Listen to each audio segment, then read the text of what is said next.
Hey guys, welcome back to Printer Tales. Are you facing the issue in printing after refilling the ink in your printer? This problem usually happens when the printing settings are not correct after the refill. Also, you need to ensure you're using the genuine ink, not counterfeit ones. Also, in this video, I'll show you how to resolve this issue by resetting your printer settings in a couple of minutes.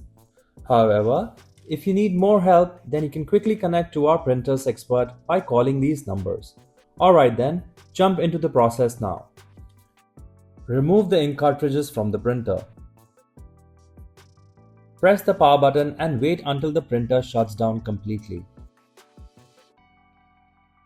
Unplug the power cable from the back of the printer. Wait for 5 to 10 minutes to allow the printer to fully reset.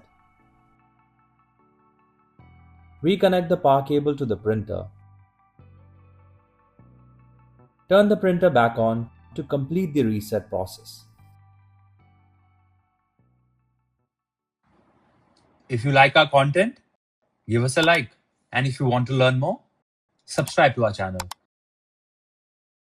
You can also visit Printer Tales or call us on the following contact numbers. If you think we haven't covered your printer yet, you can let us know in the comments section.